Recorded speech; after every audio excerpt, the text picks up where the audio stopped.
Semana que vem vai ser uma semana intensa aqui em Brasília. Não que a gente viva numa maré tranquila aqui, a gente nem pode usar essa palavra tranquila, a gente brinca, mas de fato, nesse processo todo aí que envolve o ex-presidente Jair Bolsonaro e seus aliados que estão agora no banco dos réus, vai ser um dos momentos mais importantes. Ao longo dessa semana, o ex-presidente já foi à Polícia Federal para depor, né, num outro caso relacionado ao filho Eduardo Bolsonaro e a Carla Zambelli. Ele acabou tendo também que responder umas questões sobre a Carla Zambelli. E aí a gente já estava ali em cima, como é que ele está se preparando para a questão do dia do julgamento no STF. Tinha gente que falava, ele vai ficar em silêncio e tal. Não, ele não vai ficar em silêncio, não indica isso. Justamente porque, como traz essa matéria da Folha de São Paulo, e também a gente tinha mostrado aqui um pouco antes, a ideia dele, indo para São Paulo hoje, ele mesmo falou, é fazer uma conversa com os advogados, vão passar o que disseram as testemunhas na semana passada, vão tentar aí municiar o presidente, o ex-presidente, de argumentos. Mas aí, o que tem, eu acho que de mais curioso nesse momento é o que você destacou ali no começo.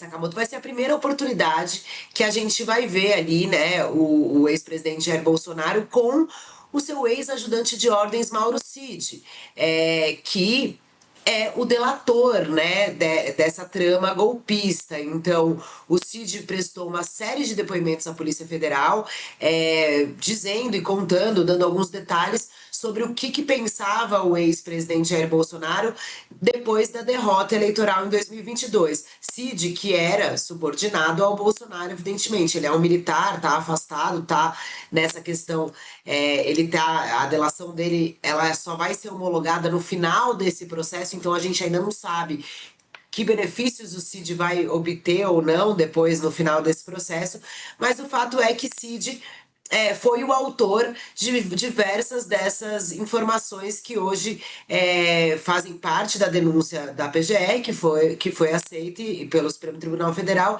e combinou com esse inquérito que está aí com o ex-presidente Jair Bolsonaro, militares de alta patente, como o general Heleno, que também estará ali na semana que vem. E aí uma curiosidade, saca? Começa na segunda-feira com o depoimento do Cid. A expectativa é que o depoimento do Cid seja longo, ou seja, ocupe praticamente a sessão de segunda, que é à tarde, né? Começa na parte da tarde.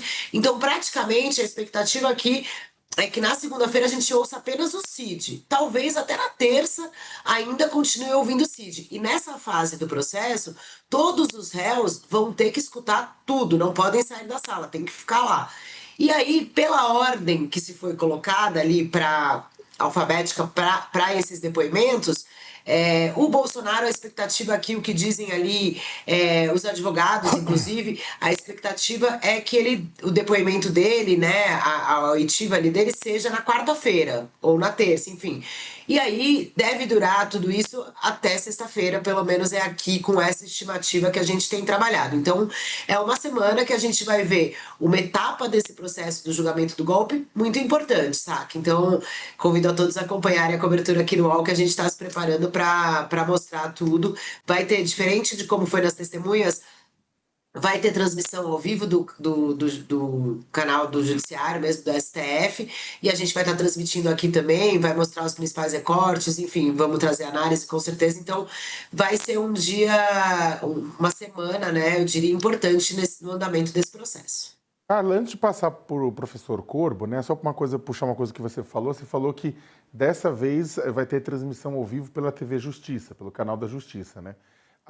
E é a dúvida, por que tem alguma diferença de por que no primeiro momento não teve e agora com os réus vai ter?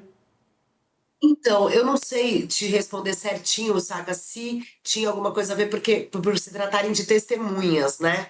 E não necessariamente precisarem estar expostas. Eles, na verdade, no caso das testemunhas, o que aconteceu? Houve uma gravação que acabou o que tinha sido informado pra gente, ó, não vai poder entrar, não vai poder filmar, não vai ter transmissão. Todas as sessões serão gravadas por nós e nós vamos disponibilizar depois. Agora eles mudaram a estratégia e eles vão transmitir no YouTube, né? Vai estar transmitindo ao vivo. Eu não sei te dizer o que fez ali o Supremo tomar essa decisão, mas de fato eu acredito que seja devido à importância dessa fase do processo e de estarem os réus ali, né?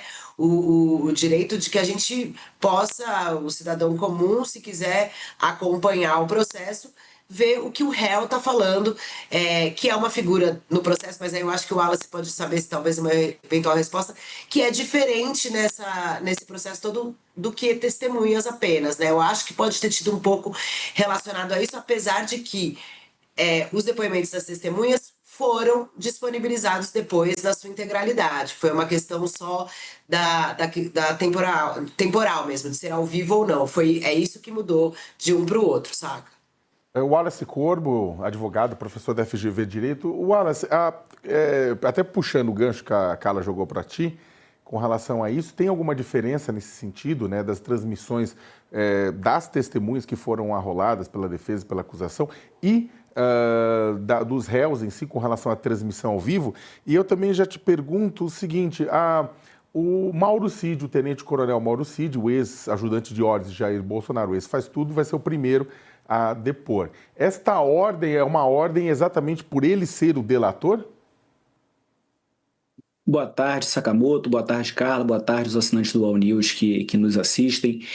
Sakamoto, com relação à diferença entre as testemunhas e os réus, tem uma razão que justifica a forma ou a falta de divulgação, né, de transmissão do depoimento das testemunhas. A ideia que o Supremo teve, muito provavelmente, com base no Código de Processo Penal, inclusive, era a de que uma testemunha não pudesse interferir no depoimento da outra. A lógica da prova testemunhal é de uma prova oral que tem que se assegurar o máximo possível que as testemunhas deem as suas versões sem um contato recíproco e sem, eventualmente, se interferirem, né, uma nas outras. Então, de alguma maneira, o que o Supremo tentou fazer, ou pode ter tentado fazer, foi exatamente assegurar que uma testemunha não pautasse o seu depoimento no que disse outra. E, aparentemente, foi bem sucedido nisso, por conta do que nós vimos com relação a contradições aparentes entre algumas delas.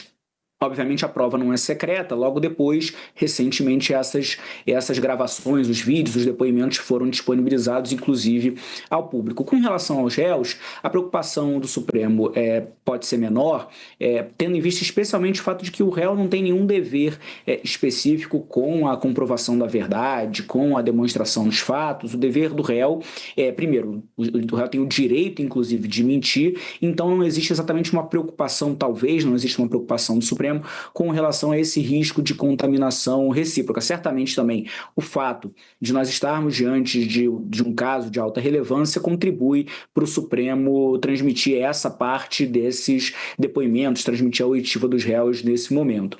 Agora, com relação à ordem, é de fato a ordem do processo penal. Primeiro fala o relator e depois o Supremo organizou os réus por ordem alfabética. Não tem algo muito fora de ordem. A lógica é que o delator possa apresentar a sua versão dos fatos e que os réus tenham o direito de se defenderem dessa versão dos fatos. Então, eles ouvem o delator efetivamente e podem responder ao que disse o delator. Então, é diferente a lógica da testemunha, que não deve ouvir a outra testemunha para não contaminar o seu depoimento, da lógica dos réus, que devem conseguir ouvir uns aos outros de forma, inclusive, a eventualmente se defenderem do que eles considerem uma inverdade, uma falsidade ou um relato dos fatos que não seja verdadeiro, Sakamoto.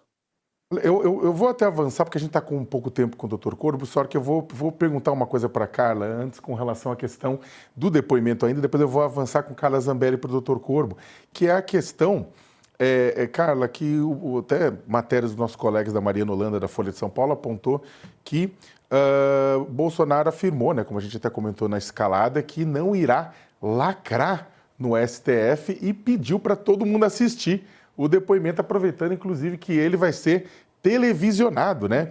O ex-presidente pediu nessa sexta para apoiadores acompanharem ao seu depoimento, né? Diz que não vai lacrar, né? Diz que vai, ou seja, que vai enfrentar tudo responder tudo de uma forma muito direta e objetiva. Carla, tem um ponto que é o seguinte, Os vídeos de inquirição de ex-presidentes são coisas que acabam viralizando. A gente lembra, no âmbito da Operação Lava Jato, no julgamento da Lava Jato, os vídeos em que o presidente Lula, ao lado do hoje ministro Cristiano Zanin, na época seu advogado de defesa, e do outro lado os procuradores da Força Tarefa e o ex-juiz e hoje senador Sérgio Moro, desculpa, é ex-um, ex-outro, um é senador, juiz, vira ministro supremo, tem essas danças de cadeira no judiciário. Isso eles viralizaram, né? Eram embates duros, eram educados de parte a parte, mas eram duros, né?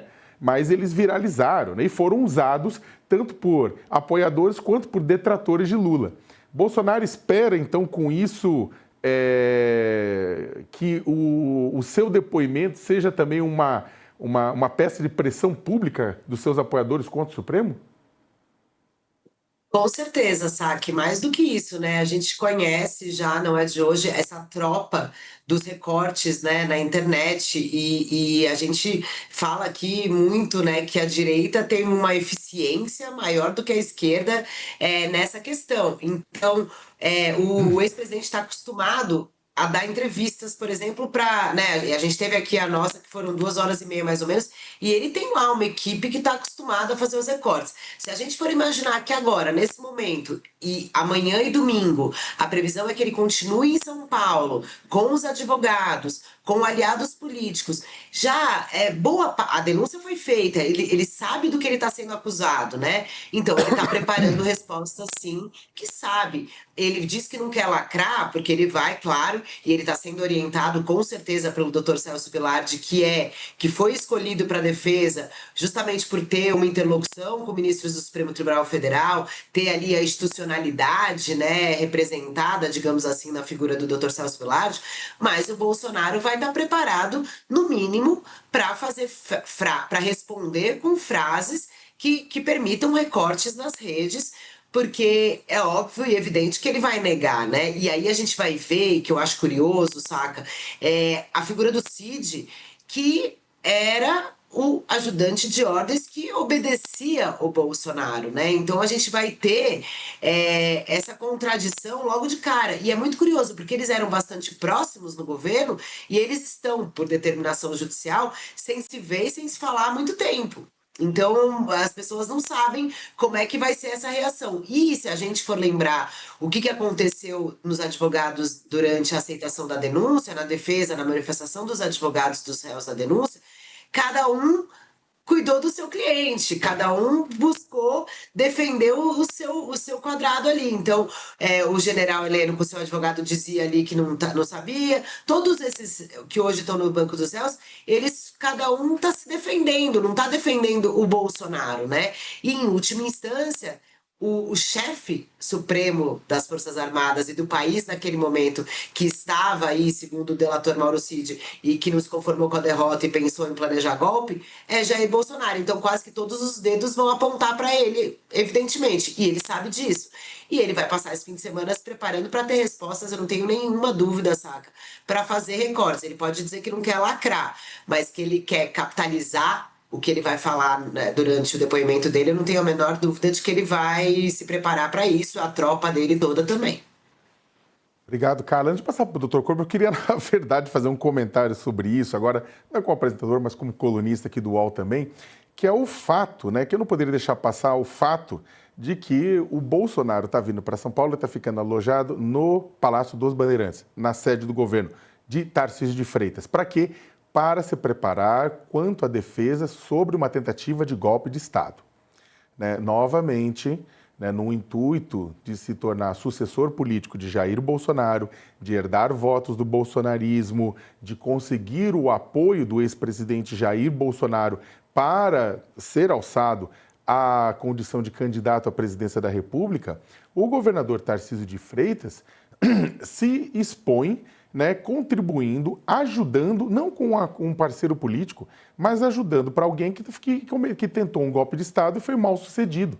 Então, ou seja, o contribuinte público, porque o Palácio dos Bandeirantes, ele não é privado, não é você vai entrar lá no Palácio dos Bandeirantes, não tem patrocínio Nestlé, patrocínio Votorantim, patrocínio Vale, Petrobras, um dia talvez até tenha, hoje não tem. O Palácio dos Bandeirantes é público, é pago com verbas públicas, que todos nós aqui pagamos. Pode ser que uma parte do eleitorado concorde em ver o Palácio dos Bandeirantes transformado em media training, né, de alguém que tentou um golpe de Estado. Né? Talvez essas pessoas quisessem, muitos eleitores quisessem esse golpe de Estado, mas uma parcela dos eleitores não queria.